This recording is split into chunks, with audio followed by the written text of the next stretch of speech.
विश्वोत्पत्त्यादिहेतवे तापत्रय विनाशाय श्रीकृष्णाय वयं नुमः। नारायणं नमस्कृत्य नरं चैव नरोत्तमं देवीं सरस्वतीं व्यासं ततो जयमुदीरयेत्। कृष्णं वन्दे ब्रजप्रियं कृष्णद्वैपायनं वन्दे कृष्णं वन्दे प्रथासुतं प्रपन्न पारिजाताय तोत्रवेत्रैकपाणये ज्ञानमुद्राय कृष्णाय गीतामृतदुहे नमः। ओम तत्सत। अभी तक द्वितीय अध्याय रूपी द्वितीय पुष्प हमने भगवान के श्री चरणों में समर्पित किया। अब हम तृतीय पुष्प यानी तृतीय अध्याय की ओर उन्मुख होते हैं। तृतीय अध्याय कर्मयोग नाम का अध्याय है और भगवान ज्ञान का उपदेश करके उसे ज्ञान संयुक्त कर्म की ओर लगाना चाहते हैं, जिसमें भक्ति भी समन्वित है। गीता में तीनों योगों का इतना अद्भुत समन्वय, इतना अद्भुत कॉम्बिनेशन है कि सारे शास्त्रों का निचोड़ इस कॉम्बिनेशन में आ गया है। और ये कहा गया है महाभारत में कि धर्मे अर्थे च कामे च मोक्षे च भर्तर्षभ यदि यात्र तदन्यत्र यन्नेहास्ति न तत्क्वचित्। इस गीता माता के अंदर, इस गीता माता में धर्म, अर्थ, काम और मोक्ष के विषय में, और ये चार पुरुषार्थ हैं, और पंचम पुरुषार्थ भक्ति भी है, जो अलौकिक निष्ठा है, अनन्य निष्ठा है। वो पंचम पुरुषार्थ रूपी भक्ति के बारे में जो कुछ भी कहा गया है, जो गीता में कहा गया है, वो अन्य शास्त्रों में मिलेगा। यदि हास्ति न यन्ने हास्ति न तत्क्वचित्, यानी जो इस गीता में नहीं है वो अन्य शास्त्रों में भी नहीं है। इसलिए सारे शास्त्रों का बीज, इन पांचों पुरुषार्थों का बीज गीता में है। और गीता का सार तत्व, तत्व दर्शन यथार्थ में तो भगवान ही जानते हैं। भगवान की समाधि भाषा है गीता। उन्होंने योगस्थ होकर कही थी। फिर अर्जुन दोबारा भूल गए तो दोबारा पूछा कि प्रभु एक बार में मुझे और उपदेश कर दीजिए। तो भगवान ने कहा अब नहीं उपदेश, अब नहीं कर सकता मैं उपदेश। मैंने उस समय योगस्थ होकर गीता कही थी, तुमको गीतोपदेश सुनाया था, अब नहीं कह सकता। तो बोले कुछ तो उपदेश करो। तो बाद में उपदेश किया महाभारत के अनुशासन पर्व में भगवान ने, उसको अनुगीता कहा जाता है। अनु माने पीछे, भगवत गीता के जो पीछे कही गई वो अनुगीता कही। भगवान ने फिर कह नहीं पाई दोबारा। इसलिए इस गीता का तत्व एकमात्र भगवान कृष्ण ही जानते हैं पूरी तरह, और थोड़ा थोड़ा अर्जुन जानते हैं। महाभारत में श्लोक है, कृष्णो वै जानाति सम्यक क्वचित क्वचित धनंजय व्यासं वा व्यासपुत्रो वा याज्ञवल्क्योऽथ अथ मैथिलः। उन्होंने महाभारत में कहा गया है कि इस गीता का तत्व तो यथार्थ एकमात्र कृष्ण भगवान ही जानते हैं, और थोड़ा थोड़ा अर्जुन जानते हैं, और व्यास जी जानते हैं। फिर व्यास जी ने रचना की है महाभारत की, गणेश जी से लिखवाई है, तो व्यास जी जानते हैं। व्यासम वा व्यास पुत्रो वा, अथवा व्यास जी के पुत्र सुखदेव जी जानते हैं। और याज्ञवल्क्य ऋषि जानते हैं, क्योंकि वो योगी थे। योगी योग वासिष्ठ लिखा है उन्होंने, और योग का उपदेश उन्होंने भगवान राम को किया है। योग वासिष्ठ महारामायण कहलाती है। तो याज्ञवल्क्य जी जानते हैं। याज्ञवल्क्योऽथ मैथिलः, याज्ञवल्क्य के बाद मैथिल यानी मिथिला नरेश राजा जनक, मिथिला नरेश राजा जनक भी गीता के तत्व को जानते हैं। उनका नाम भी आया है इसमें, गीता जी में उनका नाम भी आया है, जनकादि ज्ञानी जन। तो इस प्रकार ये गीता का तत्व बड़ा ही गहन और दुर्गम है, और अत्यंत गहरा अगाध है। हम जैसे लोगों की पहुंच वहां तक जितनी हो जाए, जो कुछ भी हम बोल रहे हैं भगवान की प्रेरणा से, भगवान की कृपा से ही आपको बताते हैं। तो तीसरे अध्याय में अर्जुन ने पूछा, ज्यायसी चेत कर्मणस्ते मता बुद्धिर्जनार्दन तत्किं कर्मणि घोरे माम नियोज्यसि केशव। ज्ञान ज्ञान ज्ञान कहते हैं ज्ञान को शुद्ध। तो जब आप ये कह रहे हैं कि ज्ञान श्रेष्ठ है, ज्ञान का उपदेश कर दिया आपने मुझे पूरा, फिर मुझे इस कर्म में क्यों लगा रहे आप? अगर आपकी दृष्टि में ज्ञान श्रेष्ठ है, चेत कर्मणस्ते मता, हे जनार्दन आपकी दृष्टि में ज्ञान श्रेष्ठ है, तत्किं कर्मणि घोरे माम नियोज्यसि केशव, तब तो ये युद्ध रूपी घोर कर्म में मुझे आप क्यों लगा रहे हैं? उसने प्रश्न किया। उसने आगे और भी कहा, व्यामी श्रेणेव वाक्येन बुद्धिम मोहयसि विवेक तदेकं पद निश्चित्य येन श्रेयो अहम आपनुयाम। व्यामी मिली हुई सी वाणी बोलते हैं कभी कभी। ये तो आप कह रहे हैं कि ये ज्ञान श्रेष्ठ है, ये करना है, और कभी कह रहे हैं तुम्हारा छात्र कर्म है, ये तुम्हारा नियत कर्म है, इसको ही तुम्हें करना है। ये मिली हुई बातें हैं तो मेरी कुछ आपकी मेरी समझ में नहीं बैठ रही, मेरा मोह दूर नहीं हो रहा, मैं और उलझता जा रहा हूं। उसने स्पष्ट कह दिया भगवान से, तो फिर मुझे एक बात बता दो ना, यदि तदेकम वद निश्चित्य, तत् एकम वद निश्चित्य, निश्चित निश्चय पूर्वक करके एक बात कह दो, ये श्रेय हम आपनुयाम, इतनी बात जरूर है कि मैं प्रेय नहीं चाहता, मैं श्रेय चाहता हूं, मैं अपना कल्याण चाहता हूं, मैं सांसारिक वस्तुओं को, तीनों लोगों का राज तक मैं नहीं चाहता, तो इस लोक का राज क्या चाहूंगा, मुझसे तो आप एक बात कह दो, तो मैं जिससे मैं श्रेय को कल्याण को प्राप्त हो जाऊं। ये प्रश्न अर्जुन ने फिर भगवान के सामने रख दिया। अब भगवान बोले, लोकेस्मिन् दुविधा निष्ठा पुरा प्रोक्ता मया नघ, ज्ञान योगेन सांख्यानाम कर्म योगेन योगिनाम। हे अर्जुन, हे अनग, हे निष्पाप अर्जुन, लोकेस्मिन् दुविधा निष्ठा, इस संसार में दो विधियों वाली निष्ठा है। निष्ठा तो एक ही है, निष्ठा स्था धातु से बना है शब्द, स्था माने स्थायित्व, पराकाष्ठा, साधन की परिपक्व अवस्था को निष्ठा कहते हैं, उसको परिपक्व अवस्था को निष्ठा कहते हैं। वो निष्ठा तो एक ही है, पर उस निष्ठा की विधियां दो हैं। दुविधा निष्ठा, दुविधा निष्ठा उसकी विशेषण लगा है, दो प्रकार की, दो विधियों वाली निष्ठा है। वो कौन कौन सी विधियां हैं? नीचे, ज्ञान योगेन सांख्यानाम कर्म योगेन योगिनाम, सांख्य ज्ञानियों के लिए, सांख्य योगियों के लिए ज्ञान योग से है, और कर्म योगियों के लिए कर्म योग से। अन्य योगी जो बचे शेष वो कर्म योगी हैं, क्योंकि भक्ति योग का भी इसमें आंतरिक समावेश है। ये संत लोग गीता मनी से कहते हैं कि बाद वाले में कर्म योगे न योगी नाम, शेष योगी बचे उसमें कर्म योग और भक्ति योग है। और अगर भक्ति योग को ना भी माने तो ये लौकिक निष्ठाएं हैं, भक्ति योग तो अलौकिक निष्ठा है, वो भगवान ने पृथक से ही कही है। तो दो मुख्य निष्ठाएं बताई, ज्ञान योग और कर्म योग। इसके बाद भगवान ने कहा, न कर्मणाम अनारंभान्यस्कर्म्यम पुरुषोष्णुते, न च संन्यासनादेव सिद्धिम समधिगच्छति। भगवान ने कहा, कर्मों का आरंभ किए बिना निष्कर्मता प्राप्त नहीं हो सकती।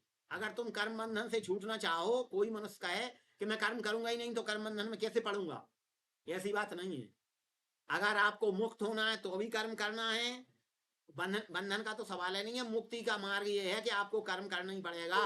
आप बैठे रहोगे तो बैठना भी कर्म है, बैठना सोना भी कर्म है, ये सब कर्म है। प्रकृति अपने आप गुण अपने आप कार्य करते हैं, तो कर्म बंधन में तो जीव है ही, वो करेगा नहीं तो। इसलिए भगवान ने कहा कि कर्मों का आरंभ किए बिना निष्कर्मता, निष्कर्म या अकर्मता प्राप्त नहीं होती है। और अगर आप चाहो कि संन्यास ले लूं, मैं कोई क्रिया न करूं, तो न च संन्यास ना देव सिद्धिम समधिगच्छति, तो अगर तुम संन्यास कोई कर्म न करो तो भी तुमको सिद्धि प्राप्त नहीं होगी। कर्म से ही होना है सिद्धि प्राप्त तो। इसलिए भगवान ने कहा और स्पष्ट कर दिया, ना ही कश्चित क्षणमपि जातु तिष्ठत्या कर्म कृत कार्यता कार्यता यवशः कर्म सर्वा प्रकृति जैर गुणई। न ही कश्चित क्षणमपि, जातु माने जन्म लेने वाले जीवधारी, मनुष्य आदि समस्त जीवधारी जो जीवित हैं, लिविंग में आते हैं जो, वो सब कुछ ना कुछ करते हैं। बिना कर्म किए बिना कोई भी जीव एक क्षण भी नहीं रह सकता। कैसे? उसका ये प्रमाण है कि प्रकृति से परवश हुआ कर्म करता है, और प्रकृति त्रिगुणात्मिका है। प्रकृति त्रिगुणात्मिका है भगवान की, तीनों गुण से युक्त है, सतोगुण रजोगुण तमोगुण। तो वो जिस समय जिस गुण का अधिक होगा वैसे गुण अपने आप वैसे ही कर्म करेगा व्यक्ति। जिस समय तमोगुण का अधिक होगा, आलस आएगा, तो वो कर्म नहीं करेगा, अकर्मण्यता में पड़ा रहेगा। जिस समय रजोगुण से जरा उठ के खड़ा हो जाएगा, कुछ करना है, और जब सतोगुण प्रबल हो जाएगा तो अच्छे कर्म करेगा। तो इस प्रकार कार्यता या वसा कर्म सर्वा प्रकृति जैर गुण, प्रकृति के गुण मनुष्य से अपने आप कर्म करवा लेते हैं। इसलिए उन्होंने कहा, कर्मेन्द्रियाणि संयम्य यायास्ते मनसा स्मरन् इंद्रियार्थान विमूढ़ात्मा मिथ्याचारा स उच्यते। कर्मेन्द्रियाणि संयम्य, जो मनुष्य कर्मेंद्रियों का संयम तो कर लेता है कि मैं इंद्रियों का संयम करूंगा अपनी कर्मेंद्रियों का, लेकिन हाथ पैर जीव उपस्थ और गुदा, इनको पांच को कर्मेंद्रियां कहते हैं। तो इन कर्मेंद्रियों को संयम कर लेता है, लेकिन मन उसका उन विषयों की ओर जाता है। यास्ते मनसा स्मरण, मन से उन विषयों का, तत्त विषयों का स्मरण करता है कि मुझको हाथ से अच्छा अच्छा खाने को मिले, जीव मेरी ललचा रही है, मुझे अच्छी चीजें खाने को मिले, और मैं चाहता हूं कि बढ़िया अच्छे डनलप के गद्दे पे मुझे सोने को मिले, स्पर्श अच्छा मिले, स्पर्श का मुझे सुख मिले। तो ये सारी बातें अगर मन जा रहा है तो फिर इंद्रियार्थान विमूढ़ात्मा, वो इंद्रिय के अर्थों से विमूढ़ है और वो उल्टा जा रहा है, मन उसका काम कर रहा है, तो ये मिथ्याचार कहा जाएगा। केवल मन का, इंद्रियों का संयम ही संयम नहीं कहा जाएगा, मन भी संयम में होना चाहिए, मन भी संयमित होना चाहिए, क्योंकि गीता मन से किए हुए कर्म को मानती है। गीता क्या सिद्धांत ही है, वो तो मन सैव कृतम कर्म न शरीरेण कृतम कृतम, मन से किया हुआ कर्म ही कर्म माना जाता है, शरीर से किया हुआ कर्म कर्म नहीं माना जाता, योग वासिष्ठ में लिखा है। और गीता कहती है शरीर मांग बांग मनोभिर यत कर्म प्रारभते नरा, शरीर से, वाणी से और कर्म से जो मनुष्य कर्म करता, कर्म प्रारंभ करता है, तो अगर मन से भी कर रहा है तो भी कर्म माना जाएगा, तो भी उसकी काउंटिंग कर्म में। अगर हम मन से किसी का बुरा सोचते हैं तो भी हम उस दुष्कर्म का पाप भोगेंगे ही। इसलिए भगवान ने कहा यस्तिन्द्रियाणि संयम्य मनसा नियम्यारभतेर्जुन कर्मेन्द्रिय कर्म योग मशक्ता सा विशिष्यते। लेकिन इसका उल्टा, कि मन न जाए और इंद्रियों का संयम करके और मन का भी संयम करके जो कर्म करता है, तो कर्मेन्द्रिय और मन असक्ता सा विशिष्यते, इंद्रियां उन तत्त विषयों में आसक्त न हो, अनासक्त भाव से किया हुआ कर्म जो करेगा तो वह विशिष्ट है, सा विशिष्यते, वह विशिष्ट है और वह बंधन में नहीं डालेगा, वो कर्म बंधन में नहीं डालेगा। इसलिए भगवान ने कहा नीतंकुर कर्म तुम कर्म जायो यह कर्मणा शरीर यात्रा पीते च न प्रसिद्धेद कर्मणा। इसलिए नीतंकुर कर्म तुम कर्म जायो यह कर्मणा, इसलिए तुझे जो नियत कर्म है, मैंने बताया कि क्षत्रिय का धर्म धर्म युद्ध करना है, तेरे लिए जो नियत कर्म है उस कर्म को तू कर, क्योंकि अकर्मण्य रहने से कर्म करना कहीं अधिक श्रेष्ठ है। अकर्मण्य नहीं रहना चाहिए, कर्म करना श्रेष्ठ है, भले ही उसमें कुछ दोष हो तो भी अपना नियत कर्म कर, क्योंकि शरीर यात्रा के लिए भी तुझे कर्म करना आवश्यक है। शरीर यात्रा के लिए, शरीर धर्म का निर्वाह करने के लिए कर्म करना आवश्यक है, इसलिए तुम कर्म कर। यज्ञार्थार्थ कर्मण्यत्र लोकोयम कर्म बंधना तदर्थम कर्म कौन्तेय मुक्त संगा समाचरा। इसलिए भगवान ने एक तरीका बताया, यज्ञार्थार्थ कर्म कर, यज्ञ के लिए, यज यज यज धातु से बना है, यजन कहते हैं उसको, यज्ञ यज्ञ कहते हैं, माने जो दूसरे परोपकार की भावना से किया जाए, इदन्नमम जो त्याग की भावना से किया जाए, यज्ञ की भावना है इदन्नमम, इदं गायत्री इदन्नमम, यह गायत्री माता का है, ये मेरे इष्ट देव का है, यह मेरा नहीं है, ऐसा कहकर आहुति दी जाती है यज्ञ में। तो यज्ञ के अतिरिक्त जो कर्म किया जाता है, यज्ञ को छोड़कर सब कर्म बंधन में डालने वाले हैं। इसलिए भगवान ने कह दिया तदर्थम कर्म कौन्तेय मुक्त संगा समाचरा, इसलिए तू कर्म कर लेकिन अनासक्त भाव से कर्म कर, मुक्त संगा समाचरा, मुक्त संग होकर के तुम अपना कर्तव्य कर्म कर, यह तेरे हित में है, ये तुझे बंधन में नहीं डालेगा। यज्ञ के अतिरिक्त कर्म कर, क्योंकि यज्ञ के अतिरिक्त अगर कर्म करेगा तो बंधन में डालेगा। और यज्ञ में मुख्य भावना क्या होती है? त्याग की भावना, स्वार्थ की भावना नहीं होती है। यज्ञ कर्म वो कहलाता है जो परोपकार के भगवतार्थ किया जाए, भगवान के लिए अर्पित करें और अपना स्वार्थ उसमें बिल्कुल न देखे, उस कार्य को यज्ञ कहते हैं। और गीता में यज्ञ के आगे प्रकार बताए चतुर्थ अध्याय में, 14 प्रकार हैं। यज्ञ एक प्रकार का नहीं है, ये स्वाध्याय चल रहा है, ये विज्ञान यज्ञ है। ये स्वाध्याय ज्ञान यज्ञश्च यतिहा संसतव्रतः 4:28 में बताया कि स्वाध्याय ज्ञान यज्ञ है। 16:1 में बताया है, 16:1 देवी संपदा में, स्वाध्याय मुख्य देवी संपदा में। और वेद में कहा है ना 33 उपनिषद में, स्वाध्यायानमा प्रमदः, स्वाध्याय में कभी प्रमाद नहीं करना चाहिए। गीतादि शास्त्रों का स्वाध्याय करना चाहिए, और गीता तो सर्वशास्त्रमयी है, इसलिए शास्त्रों के स्वाध्याय में गीता का स्वाध्याय प्रथम स्थान पर है। तो इसलिए स्वाध्याय का क्रम हम चला रहे हैं। स्वाध्याय का अर्थ ये होता है कि गीता के आलोक में स्वयं का अध्ययन करना, कि गीता के विधि निषेध, विधियों का कितना हमने आत्मसात किया है, उनको ग्रहण किया है, और निषेधों को कितना को त्याग दिया है। जो निषेध, जैसे आसुरी संपदा का निषेध किया है तो वो हमने त्याग दिए क्या, कब तक, हम कितने मार्ग पर जा चुके, इसका अध्ययन करना। और स्वाध्याय का दूसरा तो स्वयं अध्ययन करना। भगवान जिन्होंने किसी की दीक्षा नहीं ली है, उनको योग गुरु नहीं मिले, तो भगवान कृष्ण को ही अपना कृष्णम वंदे जगत गुरुम ये मान करके उन गुरुदेव के, उन भगवान की कहे हुए वचनामृतों, गीता रूपी वचनामृतों पर चलकर अपने जीवन को अनुकूल बनाना और निरंतर गीता का स्वयं अध्ययन करते रहना। अगर कुछ ना आए तो दूसरे लोगों से पूछ करके अध्ययन करना, इसको स्वाध्याय कहते हैं। तो ये स्वाध्याय ज्ञान यज्ञ है। गीता के 16वें अध्याय में कहा है स्वाध्याय तप आर्जवम। स्वाध्याय तप और आर्जवम माने सरलता। ये देवी संपत्ति में है स्वाध्याय। स्वाध्याय की गणना देवी संपत्ति में है। तो तात्पर्य कि यज्ञ के अतिरिक्त कर्म करना बंधनकारी है।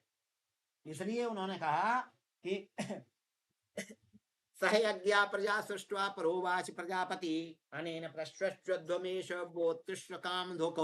जिस समय प्रजापति ने प्रजाओं को उत्पन्न किया तो यज्ञ के साथ ही उत्पन्न किया, प्रजाओं को यज्ञ के साथ ही उत्पन्न किया कि इस यज्ञ से ये यज्ञ तुमको तुष्टि और पुष्टि को देने वाला, कामनाओं को देने वाला होगा, तुम्हारा पालन पोषण करने वाला होगा। और उसकी प्रक्रिया नीचे बता दी। देवान भावयतानेन ते देवा भावयन्तु वाह परस्परम भावयन्तः श्रेया परमवाप्स्यत। देवान भावयतानेन, इस यज्ञ के द्वारा तुम देवताओं को प्रसन्न करो। और ते देवा भावयन्तु वाह माने आपके लिए, और वे देवता आपको प्रसन्न, आपको खुश रखेंगे, आपका पालन पोषण करेंगे।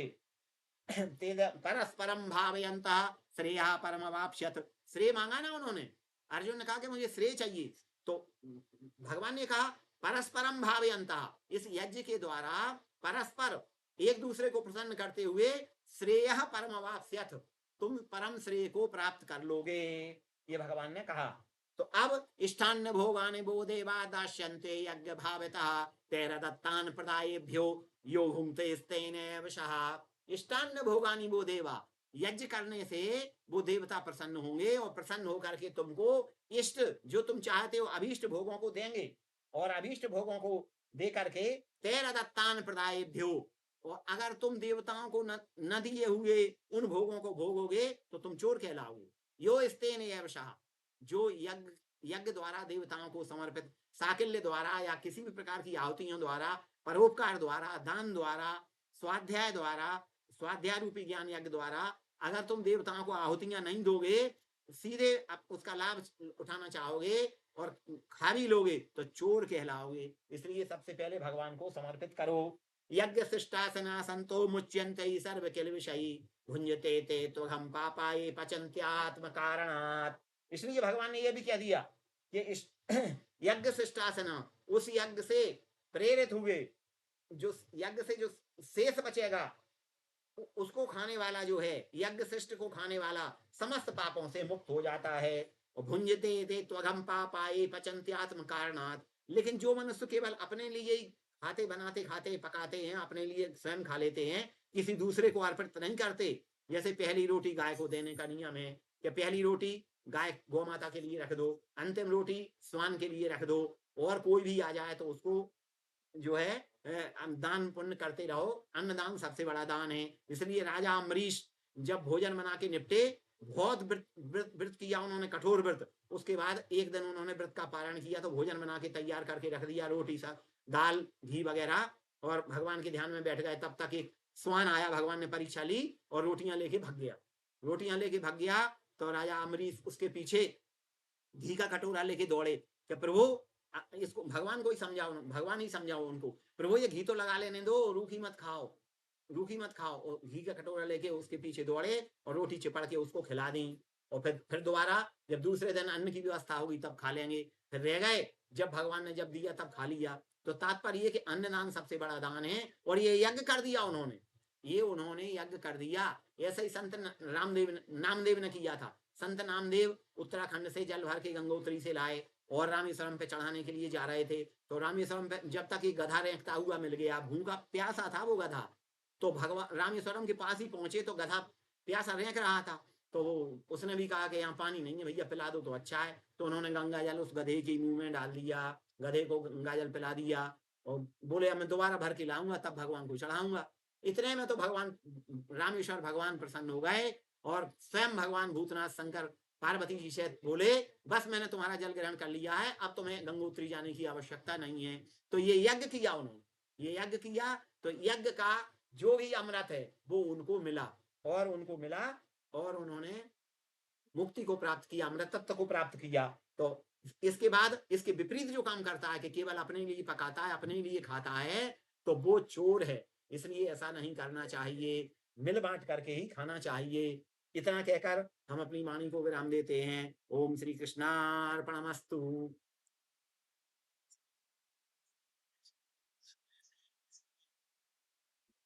लेट में कौन परेशानी है?